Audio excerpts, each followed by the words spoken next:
Welcome back, folks. This is Mr. Johnson with you once again. This is a lecture on solubility and Ksp, the solubility product constant. We're in chapter 4, page 226 of our ebook, or 218 of our textbook, looking at the section here titled 4.1, the concept of solubility. I've skipped ahead. I'm on page 220 of the textbook, 228 of the ebook, looking at this section at the top highlighted in orange. First part of this lecture is going to remind us of some things about solutions that we in theory already know. First of all, the process of ions in an ionic compound when they dissolve in water is called dissociation or ionization. The positive sodium ions get pulled away from the negative chloride ions by the attractive force, the ion dipole force that exists between the ions and water, truly separating them. And that's represented here atop in the blue with the dissociation equation or dissociation reaction. Remember that when we do that, we write the ions separate from each other. We give them their charge on the right-hand side when they're written separately, and then we indicate that each of the ions is dissolved in water through the subscript AQ or aqueous.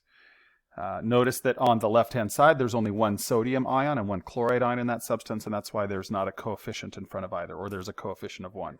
Meanwhile, if it's sodium phosphate that we're doing this for, and there's 3 sodium ions for every phosphate, then when it dissociates, we will get 3 sodium ions. That becomes a coefficient now on the right-hand side, and 1 phosphate ion. So again, this is a reminder of what dissociation or ionization equations look like. I flipped the page 221 of the textbook, looking at this section at the top here, called Calculating the Molarity of a Solution. So if we knew that we had 2.3 grams of calcium chloride in 500 milliliters, to find the molarity, we would convert grams to moles, that's happening here, and then divide by 0.5 liters, not 500 milliliters. And that gives us a concentration of 0.041 molar for the calcium chloride. If the ions dissociate in solution, we have to account for how many of each there are once they're dissolved. So notice that if there's a 0.041 molar solution of calcium chloride dissolving, and 1 calcium ion arises out of that process, the concentration of calcium ions will also be 0.041. But because 2 chlorides are generated from each calcium chloride, the original concentration has to be doubled, giving us a concentration of 0.082 for chloride. And that's something that'll keep coming up in this unit on solubility. Flip the page now on 222 of the textbook, looking at this section titled Accounting for Dilution and Dissociation. The sample problem is reminding us how we can account mathematically for the dilution that occurs when 2 solutions are mixed together. If, for example, we had a 25 mil 0.5 molar magnesium chloride solution mixed with 10 mils of a 0.6 molar aluminum chloride solution, then we take the molarity of each of those solutions, multiply it by its original volume. So the molarity of magnesium chloride is being multiplied by 0.025 liters, or 25 mils, its original volume, and then we divide it by the total volume. 25 plus 10 is the 0.035 liters. Again, to account for dilution, multiply the molarity of a solution by its original volume, divide by the total volume, and then it goes down to 0.36 molar. Same thing for aluminum chloride. It starts out at 0.6. It's in an initial volume of 10 mils, or 0.010 liters, divided by the total volume of 0.035, diluted to 0.17. And then if we were to wonder what the concentration of the ions would be in these 2 solutions when they're combined, we do the same thing we did before. Magnesium will be the same as magnesium chloride, but chloride gets doubled. Aluminum will be the same as aluminum chloride. Chloride gets tripled. And then, because chloride is present in both of these compounds, the total concentration of chloride can be found by adding 0.72 to 0.51, giving us this 1.23 molar chloride concentration in the end. Page 223 of textbook, 231 of ebook, looking at this section titled Saturated Solutions and Solubility. This reminds us in blue that to make a solution, we need to dissolve some solute in a solvent. And if we continue to add solute to a point where no more will dissolve, that is the point at which the solution is considered saturated. When no more solute will dissolve, a solution is considered saturated. In a saturated solution, there has to be some undissolved solid present, or you have to be exactly at the point where you've added the maximum solute, but typically that means going past that point, and then there'll be a bit of solute sitting at the bottom of a saturated solution. The solubility, which is the maximum solubility, really, is the maximum amount of solute that can dissolve in a certain amount of solvent or solution. It's the amount of solute required to make a certain volume of a saturated solution. There are many possible units for solubility. Molarity, grams per milliliter, parts per million, grams per 100 grams, mass per mass. The two most common units we will use will be molarity and grams per milliliter, these top two. And what we're going to do next is a sample problem converting from molarity to grams per milliliter and from grams per milliliter to molarity. So if we scroll down and look at sample problem 412, first problem says to calculate the molar solubility of lead-2 sulfate if 500 mils of a saturated solution contains 0.020 grams. If it didn't ask for molar solubility, but just solubility, we could divide 0.02 grams by 500 milliliters and get the solubility in grams per milliliter. But we're asked for molar solubility. So if we take the mass in grams and divide it by 0.5 liters, which is 500 mils, the denominator is already liters, which is what the denominator in molarity is. And then we just need to convert grams to moles, which is being done by multiplying by the molar mass, or the inverse of molar mass. So that gives us 1.3 times 10 to the minus 4 molar. Again, that's molar solubility. In 2, if we have the molar solubility of a substance, 0.014 molar, we can go the other way and convert it to grams per milliliter. So we write 0.014 molarity as what it is, 0.014 moles, either over 1 liter, or if you want to go straight to 1,000 milliliters, then the denominator will already be milliliters. Use molar mass, but now it's grams over moles to convert the numerator from moles to grams, and we get 3.9 times 10 to the minus 3 grams per milliliter. So that's just a reminder about some unit conversion that's commonly done in these types of problems. I would ask that you now try practice problem 1 on this same page, and come back and see how your solution compares to mine. Try practice problem 1 here in pink on this page. And hopefully you got 5.4 times 10 to the minus 5 molarity. I took the mass over milliliters, converted milliliters to liters, converted grams to moles using molar mass, and again got 5.4 times 10 to the minus 5 molar. Now we're going to jump ahead to section 4.3. We're going to skip 4.2 entirely. So flip to 4.3, and I'll join you there in a moment. All right, and here we are, section 4.3 on page 249 of our ebook or 241 of our textbook. Looking at the section here titled The Solubility Product Constant, Ksp. Well, this is another version of a KEQ, and we'll see how. This is our third version of a KEQ. We have a Kc that we use for concentrations, we have a Kp we use for pressures, and we have a Ksp that we use for concentrations involving the solubility of an ionic compound. So let's see how that all works out. Scroll down, I'm on the same page looking at this section titled The Solubility Product Constant, abbreviated Ksp. A real key idea is that when a solution is saturated, when the maximum amount of solute has been dissolved in a given volume of solvent, then the undissolved solid that's at the bottom, because remember, when a solution is saturated, there will be some undissolved solid, is in equilibrium with the ions that are dissolved. Meaning, in a saturated solution, there will be some undissolved solid dissolving, but at the same time and at the same rate, there will be some of those dissolved ions precipitating back out of solution. When a solution is saturated, the undissolved solid is in equilibrium with its dissolved ions. Again, at the rate at which some solid is being dissolved, so is ion precipitating back out of solution. Notice that in an expression like this, the solid is always written on the left and the dissolved ions are always written on the right. It could be the other way, but it isn't. And that's what's stated in blue here. The solid is on the left, the dissolved ions are on the right. This is the dissociation equation, but we now have equilibrium arrows because we're representing a solution that is saturated. Knowing that solids do not appear in equilibrium expressions, if we write the KEQ for this, which we're now going to call a Ksp, because it represents a system that's saturated, then there will not be the solid in that Ksp expression. There'll be no denominator. All we will have are the concentration of the products, the ions raised to their coefficients, over nothing or over a 1. And that's what we see here in yellow. For this system, the KEQ, and what below we're going to see is called Ksp, is the concentration of lead ions times chloride raised to the 2 because there's a coefficient of 2 in front of chloride, again, over nothing because the reactant is a pure solid, which never show in KEQ expressions. Again, as is stated here in this beautiful pink color, because this is a special type of equilibrium, it's given its own letter. It's called Ksp, or the solubility product constant. Flip my page, I'm on 250 of the ebook or 242 of the textbook. Up here in orange, we're being told that solubility depends on temperature. You may know that the warmer a solution, typically the more a solute will dissolve in it. Well, the value of Ksp also is temperature dependent. In fact, all Keq values, whether Kcs, Kps, or Keqs, are temperature dependent. That's one thing we know already. Ksps are temperature dependent.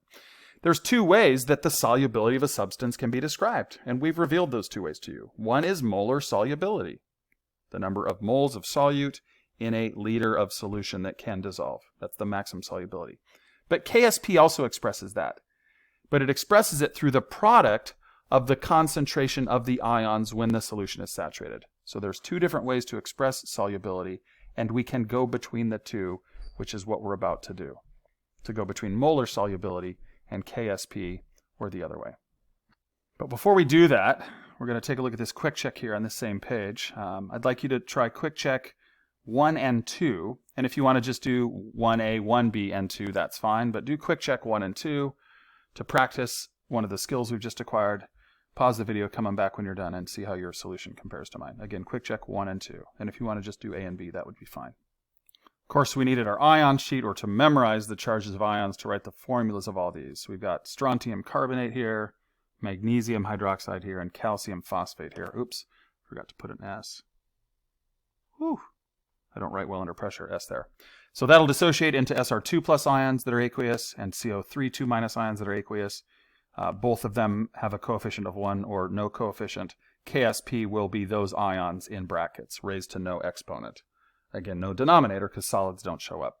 For magnesium hydroxide, there'll be one magnesium ion but two hydroxide ions, so its Ksp will be concentration of magnesium times hydroxide squared. And for calcium phosphate, for the Ksp, we get calcium ion concentration cubed due to the coefficient of 3, and phosphate ion concentration squared due to its subscript of 2 and coefficient of 2. All right, back to the ebook. All right, so I've scrolled down looking at the section titled Calculating the Ksp from Solubility. I'm going to do a sample problem, give you a chance to practice one on your own, and then we'll go the other way and figure out how we can calculate the solubility from the Ksp. All right, let's flip our page.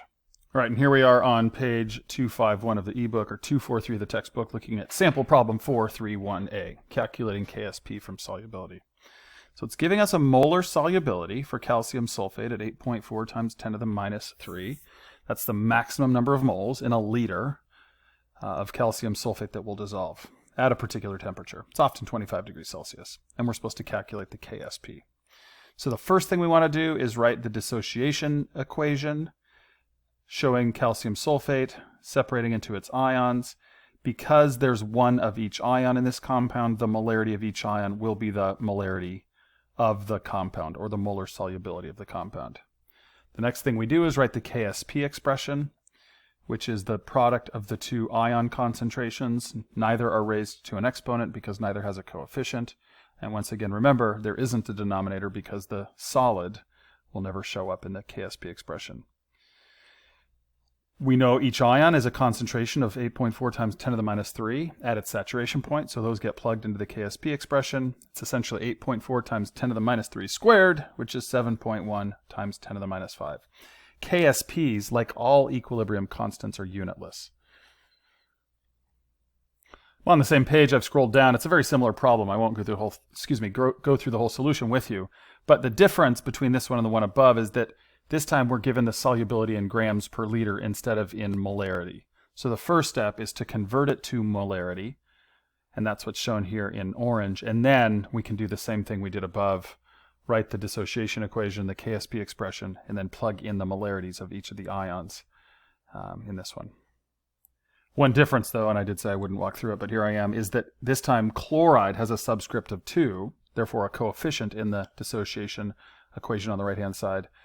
So we, in that case, have to double chloride's molarity from the original molarity. 0.016 got doubled for chloride, and we see that here at 0.032, and then it's got an exponent of 2 as well. So that's also a slight difference in this problem from the one above.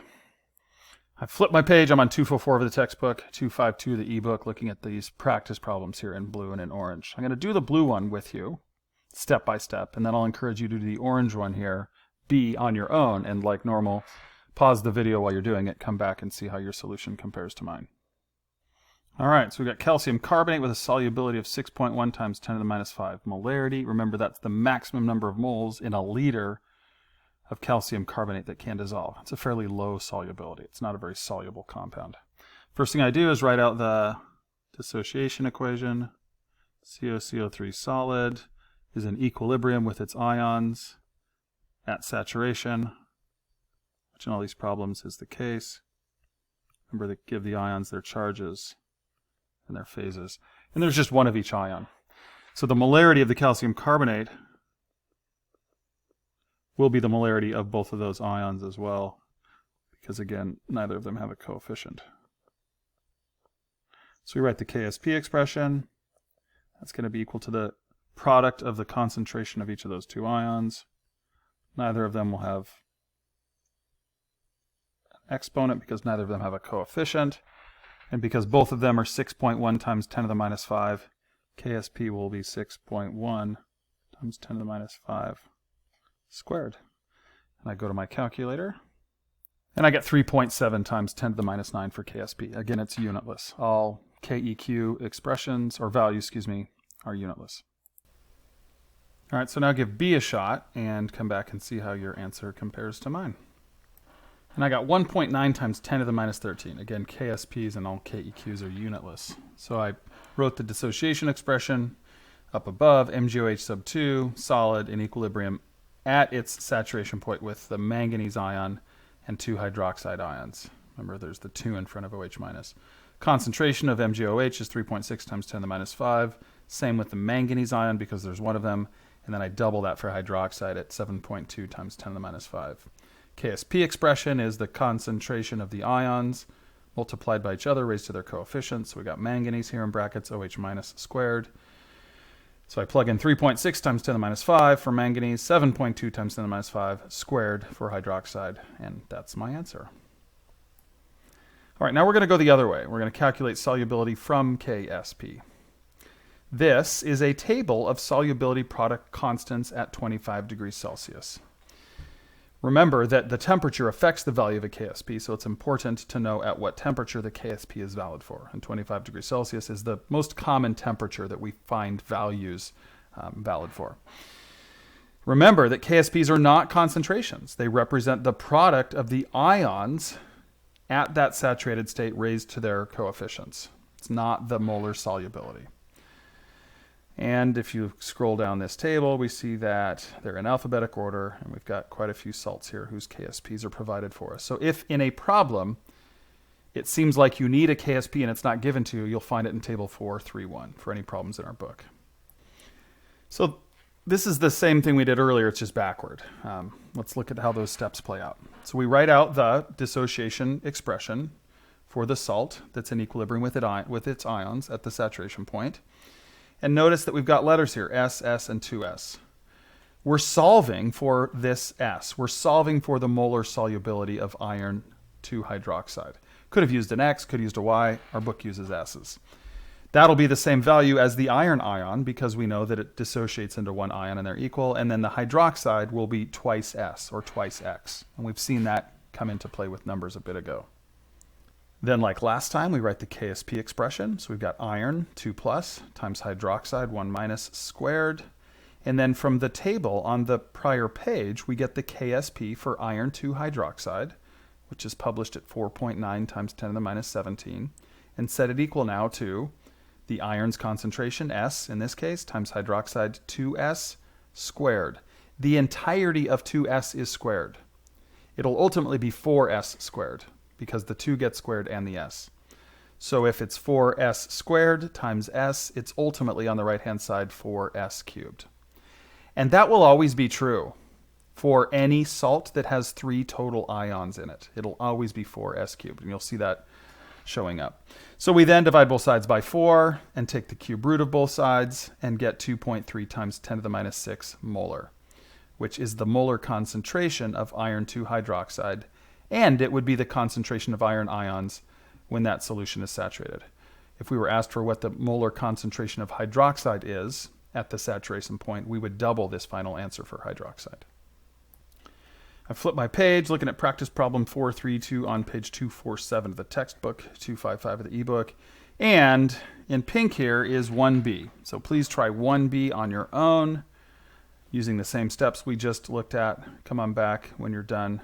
See how your answer compares to mine. And I forgot there was a bonus step at the end going from molarity to grams per milliliter. So my final answer is 6.8 times 10 to the minus 11 grams per milliliter.